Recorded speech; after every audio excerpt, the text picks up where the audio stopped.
Okay, everyone, welcome back to Here's the Deal.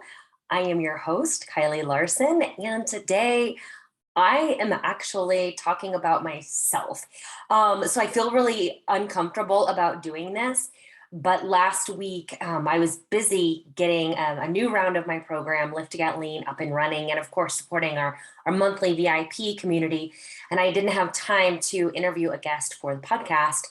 And I pulled Instagram and I said, what do you want to hear about if I were to do a solo cast? I could tell you anything about all the stuff that I like to talk about. And there was an overwhelming response that you wanted to hear my story. So today I'm going to talk to you about how I got to this point with what I'm doing now with my business and everything that got me here. As I was going over this in my mind about what I wanted to talk about today, I will maybe be alluding to my fitness and my nutrition, but I think that honestly warrants a whole other episode. So bear with me, stick with me, or don't. Like, if you're not interested, I totally understand. I've got a guest lined up for Friday, so I'll be back to interviewing people. That's honestly my favorite thing to do, is interview my guests. And I was just thinking, oh my gosh, I have to ask the questions and answer them. This is going to be kind of challenging. So without further ado, let me dive in, and I'm going to start with college. So I went to Texas Christian University, TCU, in Fort Worth, Texas, and I graduated college with a marketing degree in 2001. I remember I was like late getting to the career fair, the job fair, but I showed up and there was like one table left, and it was for an advertising agency named Ackerman McQueen. And I don't know if it was, a twist of fate or it was meant to be or whatever, but I ended up interning at Ackerman McQueen the summer before I graduated and ended up getting a job with them right upon graduation. So right after graduation is whatever day in May, like that Monday, I don't think I had any time off. In true Kylie fashion, I went right into work. And I started working at this advertising agency. And, it was fun. It was cool. It was definitely an entry level position. I started in what was called the traffic department. If you are not familiar, I was basically a mail person. This is before email was huge, before we were sending files all over the place. Another part of my job was picking people up from the airport, which I absolutely hated. I did cry at work because somebody was absolutely terrible to me. Her name was Peggy, and she made me cry because I was like late to the airport or something. First off, you don't want me picking you up from the airport because I will always be late. Doesn't matter if it's my job. I got lost or something. Again, typical Kylie. So picking people up from the airport, taking deliveries. So because we were mailing things from one agency to the next, I was in the Dallas office. There was a Tulsa office and Oklahoma City office. I'd be waiting for like media plans or storyboards that needed to get FedEx to the clients or other people we were working with. Well, FedEx, you can drop off like as late as 9 o'clock and it will get on that flight for the night. So there were many nights where I was just hanging out in the office waiting for somebody to get done with whatever they were doing. So I could take a delivery to the airport so we could get FedEx to wherever it needed to go. Again, this was before like email. This makes me sound so old, but I'm just saying that is the kind of position that I started in.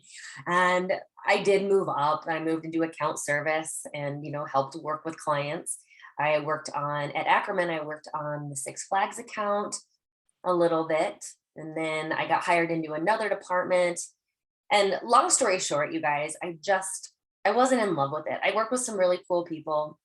I made some really great relationships, but I wasn't in love with my job. I do love advertising. I love marketing. And I always say if I would have gotten into the research aspect of it, I probably never would have left because human behavior, that's my jam. That's why I do what I do, because human behavior is predictable.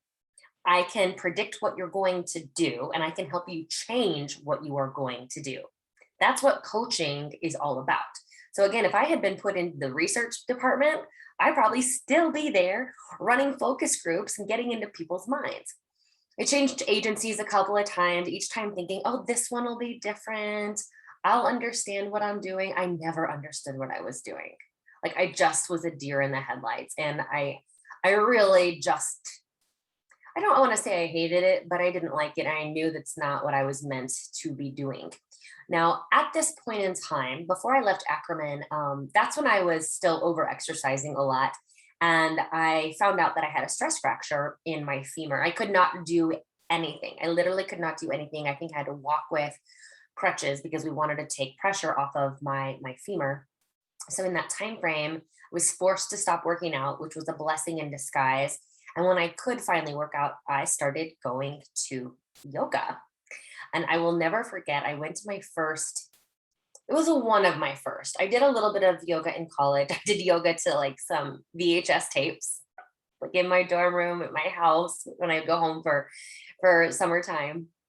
Um, but got more into it after college. And I'll never forget my first class at the 24-hour fitness.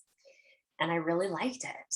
And the teacher that taught, she also taught at a studio. So I went to like a workshop that she had and I really dug it. And I remember befriending someone in class and he was talking about this hot yoga, this Bikram yoga. And I was like, oh, that sounds cool. And there was a studio. There was a studio in Dallas and there was a studio in Grapevine. And I started going to both of those studios depending on my work schedule. Absolutely fell in love with this yoga. And it truly did change my life. It transformed my body, it transformed my mind. And I know it sounds like such a cliche that yoga changed my life, but it truly did. And the kind of yoga that I was practicing, it wasn't the kind of yoga where the teacher goes in and has a talk that she gives, a Dharma talk is what we call it, like a daily lesson. Bikram yoga, in case you're not familiar, it's they say the poses, they say the cues, you hold it for the time, and then you switch. There's no room for fluff.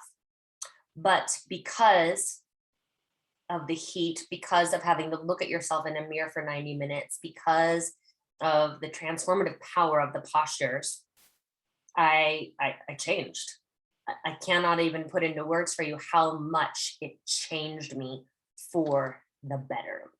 And for a while, yoga was my main form of fitness. It helped me stop doing all this cardio for a while. And at that point, I wasn't really strength training. That was my jam. 6, 7 days a week, I would go to this 90-minute yoga class. I would go at 5:15 in the morning. I would go after work if I had to.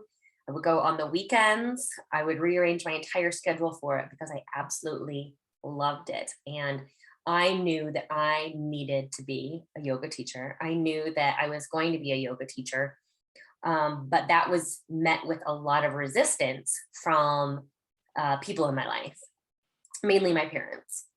And during this time frame, because yoga did help me transform, it helped me improve my relationship with myself. And I truly believe that you cannot have a relationship with someone else until you have a good relationship with yourself, or you can't have a meaningful, lasting relationship with someone else until you accept yourself as you are, until you love yourself as you are. So here I am falling in love with myself again, accepting myself, changing inside and out. And I meet my husband. I met him at my cousin's wedding. He was roommates with my cousin in college. And I remember traveling from Dallas to Omaha and we met. We met that night of the rehearsal dinner. We started talking that night and we have not stopped talking since. Like my life has been full of laughter since meeting Patrick. And that's absolutely amazing. So within that time frame, me starting yoga, meeting Patrick, deciding that I need to be a yoga teacher, but this was met, like I said, with resistance from my parents, because in order to be a Bikram teacher, and that's the only yoga that I knew, I did not know a vinyasa or a hatha yoga. All I knew was this Bikram. And this is when Bikram was, pardon the pun, really hot.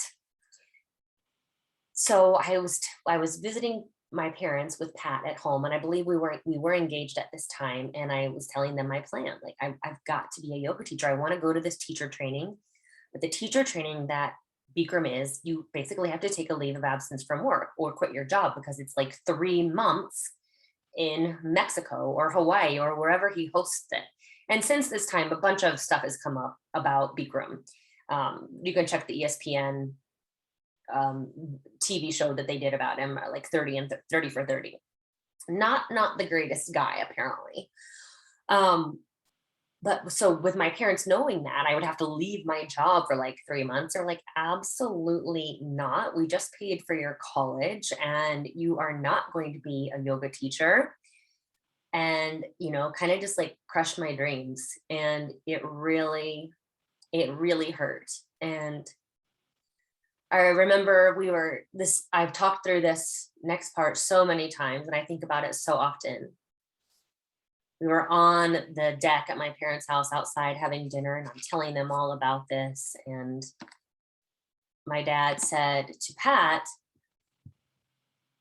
she's your problem now, right? So if you want to do this, whatever, but she's your problem now. Crushed. I am absolutely crushed. And at the same time, I'm furious. So fast forward, I cannot remember what year that was, but we end up getting married in September of 2006. We always forget. 2006, we get married in September. And then in October or November, we moved to Denver. And one of the reasons we moved is I was so ready for a change, and I didn't know how to change still living in Dallas. Like, it's really hard to change if your environment stays the same.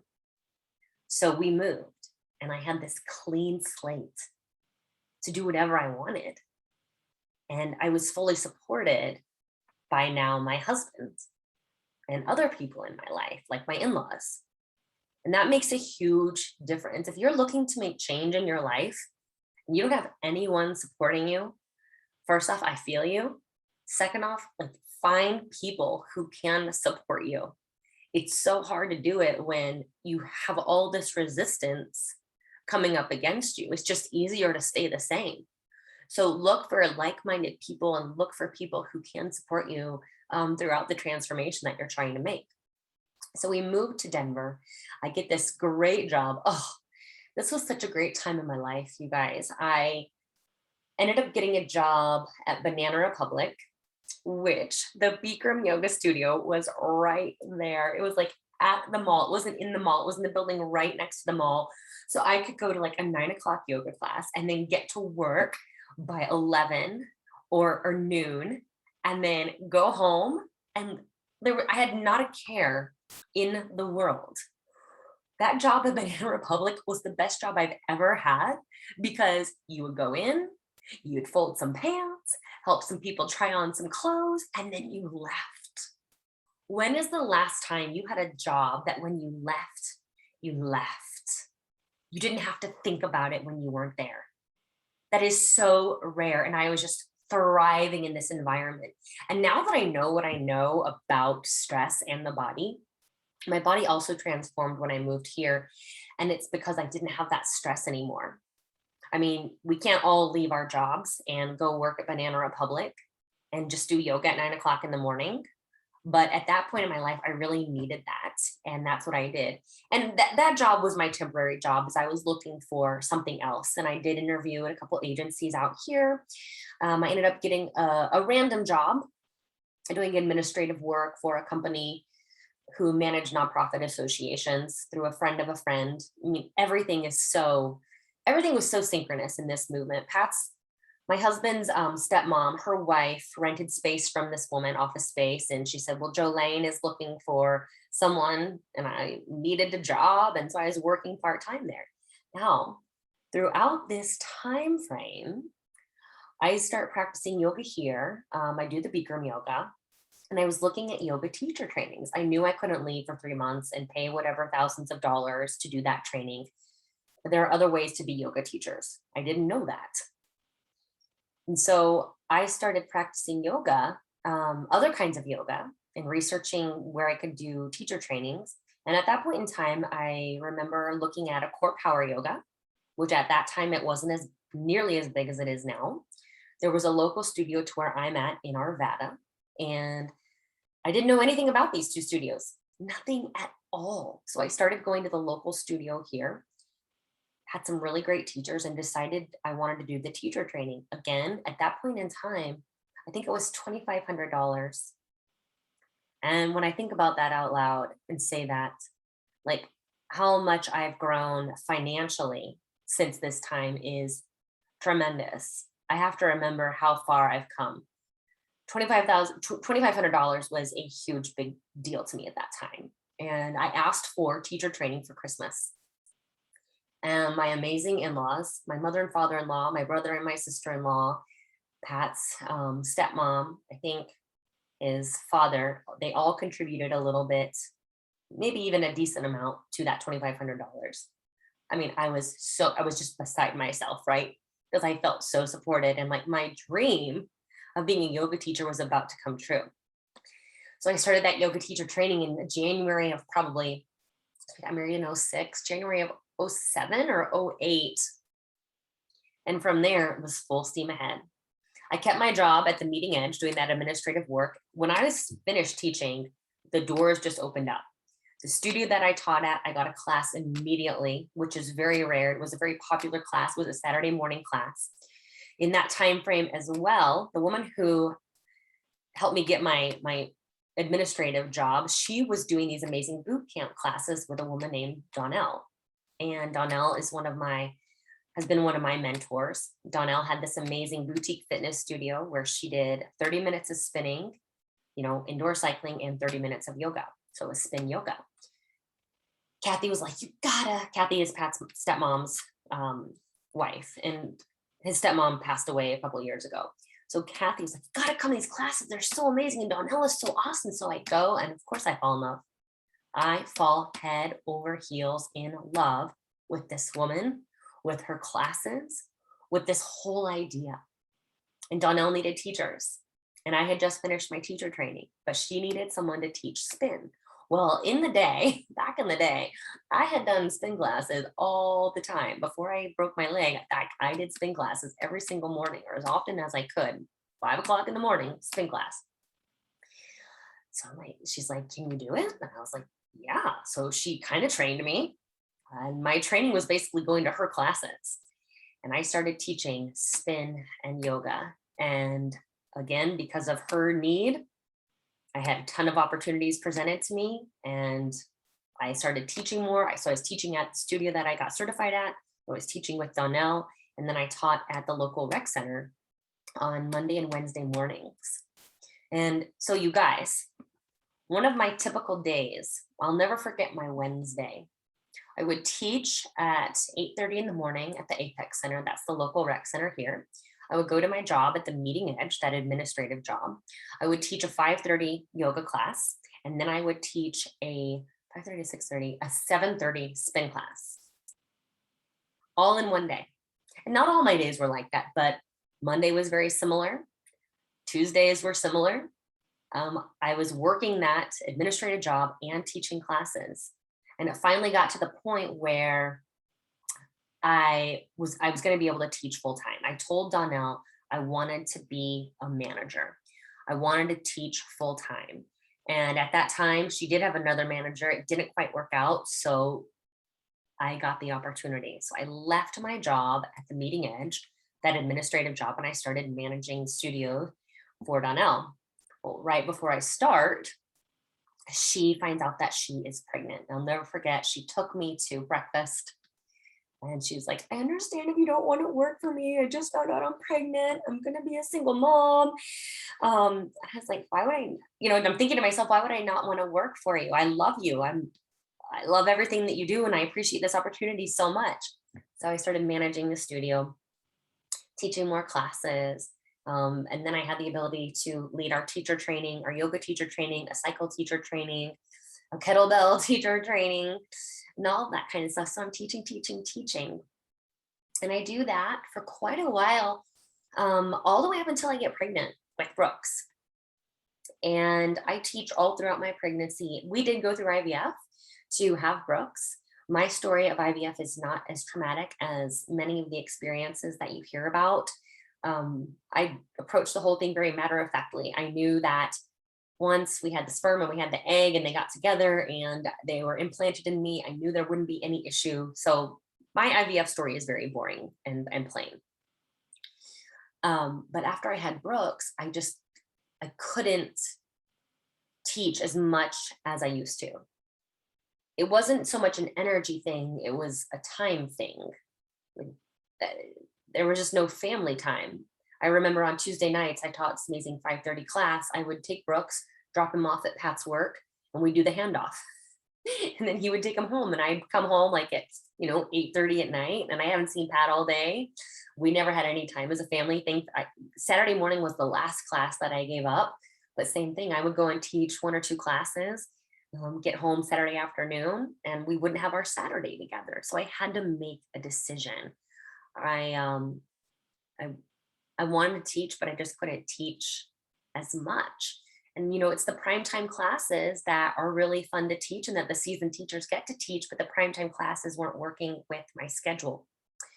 Now, in that time frame, I have always wanted to do a physique competition ever since college. So a bodybuilding show, right? Where girls prance around in bikinis and show their muscles.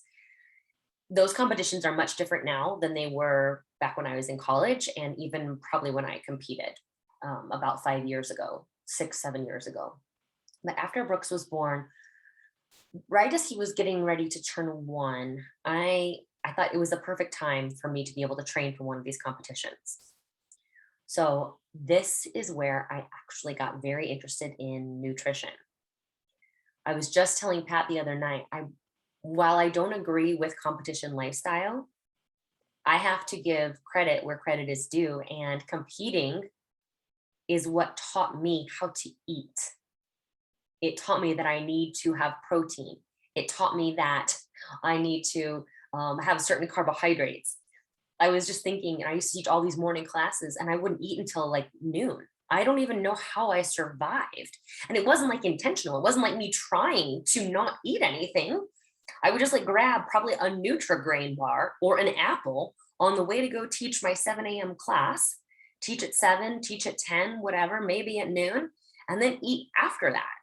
It's just wild. So my point is, that's what got me interested in strength training and nutrition. So I compete, I learn the lessons that I need to learn. And I saw how my coach coached me. And I was like, how did you do this? How do you know what to do? And she said she did the precision nutrition certification. And I was asking the owner of the gym where I trained at for the show, what he recommended. And he's like, yeah, all of our coaches have done the precision nutrition. And I was like, all right. So I did the precision nutrition certification.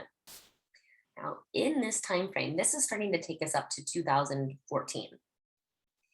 In this time frame, online training is just beginning to get a little bit more popular. Now, throughout my classes, I was able to connect with so many amazing people. One of those people, her name is Brie Singer, and you might know her as the Betty Rocker. Well, the Betty Rocker invited me to be a coach in one of her 30-day challenges. And so that got my foot in the door with this online space. And because of her, I was able to start to grow my Instagram following. Because of her, a lot of her followers, started following me. They did my yoga sculpt class with her. They did my yoga flow with her. And like I said, they started to follow me. Well, after I had Brooks too, you can't take your baby to the gym for a certain amount of time. You have less time. Your workouts look a lot different. I started doing some online workouts from a fitness blogger named the Blonde Ponytail. And if you follow me on Instagram, I brag about Jess all the time. I think she's fantastic. I have had Jess on the podcast. She's amazing. And I did several of her workouts that she would post on her blog. I found her through Pinterest. Well, Jess started selling an online ebook. That's how this all started. And she started working with a business coach named Amanda Tretz. I don't really know how this whole all this whole part started working out, But it's kind of like, this is how you make friends on Instagram. You start liking their stuff, you start commenting on their stuff, and then you become Instagram friends. Well, since I started liking Jess's stuff and she was working with Amanda, I would comment on Jess's stuff, and then Amanda would see that I was following Jess and she started following me. One day she reached out to me and was talking about, me doing something like Jess, like an online coaching. And I was like, huh. Because at that point in time, too, I'd started working with clients with nutrition one on one, and I had the fitness, and I couldn't teach as much, but I still wanted to make money. And I have a consultation with Amanda, and she explains like what we could do. And I get off the phone with her, and I'm like, yeah, I can do that. I need to do this. And I can't remember the initial investment again. It was probably like $1,000, which now $1,000 is not a big deal to me. But at that point in time, I may have even had to put it on my credit card. So I'll never forget, I have that call with Amanda, and Pat and I go to Tokyo Joe's that night for dinner. And I'm telling him about the call that I had with Amanda. Like, we could do this, and I could grow my business like this, and I could reach this many people. And for the first time ever, I had a little bit of resistance from Pat. I've never had resistance from him, ever. And so I was taken back. And I'm pretty sure I started to cry at dinner because it brought back memories of yoga and, that resistance I met. And, my number one supporter, it didn't have the response that I thought he would have. That next day, Pat called me from work. I'm at home or something. He's like, you know what? I've been thinking about it. I'm sorry about last night. Yes, if you think this is something you should do, go for it. And from there, again, it's just like when I got my teaching certification, all the doors open, the floodgates open. I start running my online program. I had this amazing business coach. My first program was 6-week shred, and it grew from there. So the 6-week shred, I can't remember how many people I had in my first group, but it has grown every single time. I think I did 6-week shred for that summer. I can't remember what year it was. And then, yes, so that was in the summer. I can't remember which month, but then in January, I changed the name to Lift to Get Lean, because while I loved 6-week shred, it wasn't macros based and it was mostly like HIIT workouts, but I knew what worked in the bottom of my heart. I knew they needed to do strength training, and I knew they needed to do macros. So in January, we launched Lift to Get Lean with custom macros, strength training. And from there, again, it has just grown and grown and grown. So to recap, I went from working an administrative job part-time and teaching some classes to teaching full-time and managing the yoga studio. Got experience with nutrition and strength training through competing.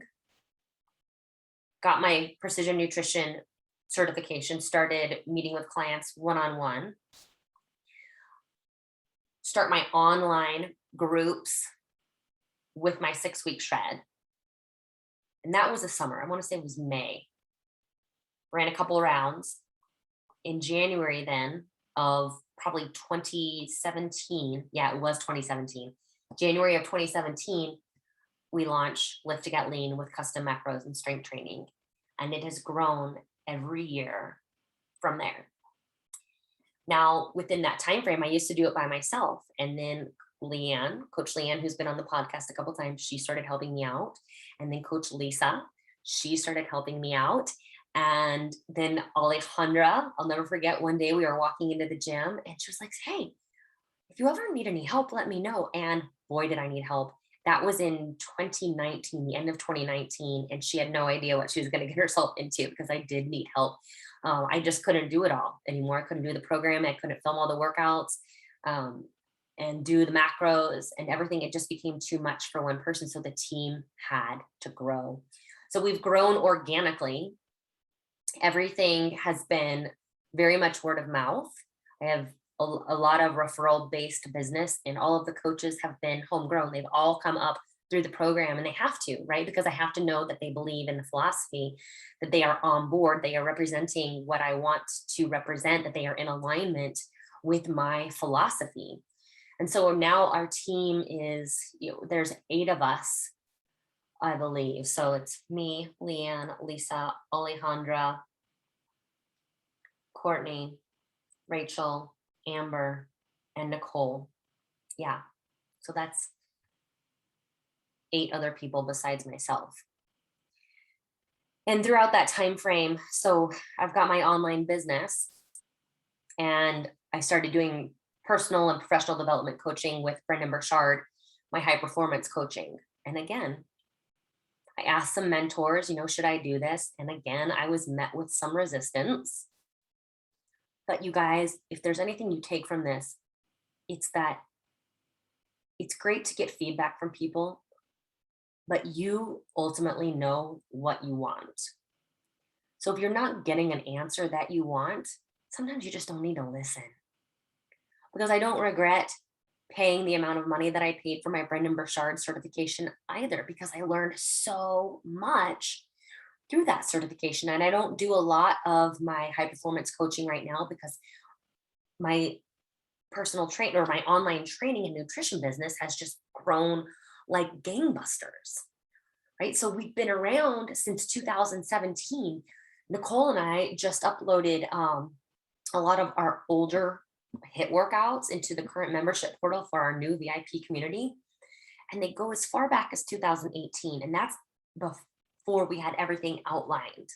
So I've been doing this for so long now, and it's just grown.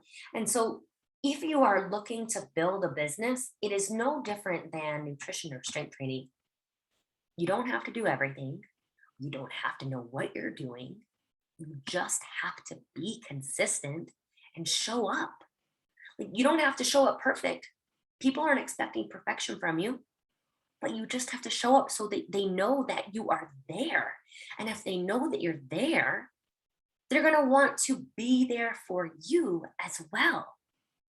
So, I mean, I don't really care to talk numbers, but this last round of lifting at lean, I made double what I used to make in a year. And again, I don't think us females talk about that enough. And it's hard. It's when I sit back and think about that, I am just so darn proud of myself, right? To take something and grow it from nothing. Nothing compares to that. And it can be done. So again, I started out in this advertising industry, which I hated, not because of the people, but because I had no fucking clue what I was doing. I knew I didn't want to be the next person up. I could not see myself there in the future, but I didn't know what I wanted to do. And keep in mind, you guys, I didn't start teaching yoga until I was 30 years old. I didn't start my online business until I was 35, 4, 6, mid 30s. And now I'm 42 and things are just getting better. So it's also not too late. Just because you've been in one line of work for the last 10, 20 years, it doesn't mean you cannot change. Again, you might be met with resistance. People may not support you, but that's why you have to find someone that will support you. And that's what has gotten me to where I am at today. I mean, I also have my beauty counter business, and that helps. And what's next? I don't know. That's what I'm working on now. I just started working with a new business coach myself because I've gotten to the point where I need guidance.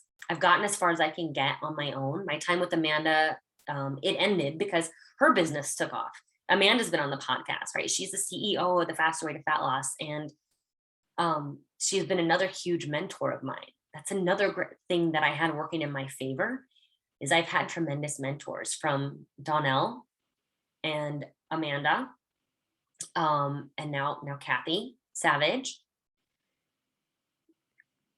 It's okay if some people don't believe in you, but if you can find one person who believes in you, it makes all the difference.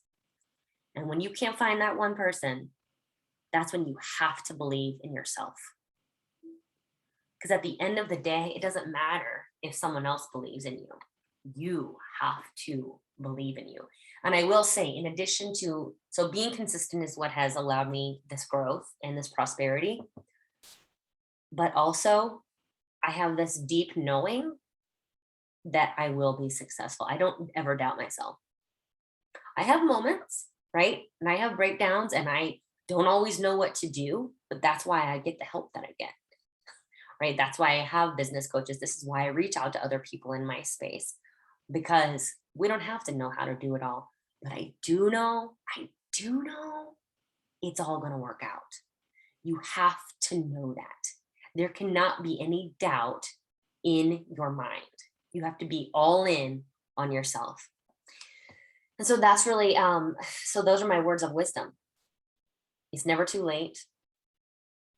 Use your mentors and believe in yourself. And I will say this, Donnell believing in me and Amanda believing in me were probably like, that was just money in the bank. And that probably contributes to why I believe in myself so much because they also, they saw something in me and they gave me a chance. And I think that's important for us to remember as well as we go from mentee to mentor. Like if you see someone and they have potential, why not tell them? Why not give somebody an opportunity? Because that's the other part of my business now. Now I'm able to give other people opportunities that they may not have. Because as females, sometimes we feel like we have to choose. I can be a mother or I can have this full-time job or this job. And there's not a lot of gray in between. But with my business, I'm able to be both. And I will be the first to tell you, I oftentimes focus more on my business than my family. And I'm working on it. I'm working on it really, really hard. But now I can give other women that opportunity to be nutrition coaches, to work on my team and raise their kids and do what's important to them and go work out in the middle of the afternoon. Because ultimately that's what success is for me, is freedom. It's not about money at all. It's freedom. And so I know if I feel like my hands are tied, I'm out of alignment. And that's when I have to check myself. Again, for me, it's not about money, it's about freedom. But I do think um, we all can make money. Like there's nothing wrong with making money. And I like money does motivate me somewhat, but it's more the freedom because that is my definition of success. So this episode was mostly about how I got to where I'm at with my business.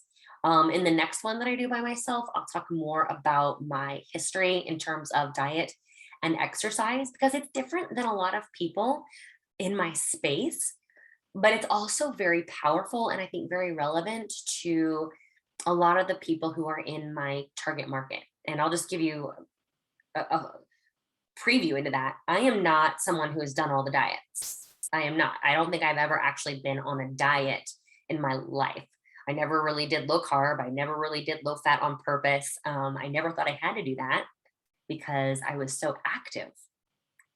But that brings a whole other set of issues. So I hope you guys got something from this. If you have further questions, let me know. You guys can always send me messages on Anchor or you can email me, kyliefityoga@gmail.com. Thanks for bearing with me. And I hope maybe you are inspired to do something different, to try something new, to start the blog, to start the business, to write the book, whatever it is that you want to do, because I'm that person. I'm your hype girl. I believe in you. I know you can do it because I did it. That's how we know. Other people are doing these things, which means we can do them too. And to me, that's one of the most powerful things that we've got. So you guys have a wonderful rest of your day, wherever you are, whenever you're listening to this, and I will talk to you soon. Bye-bye.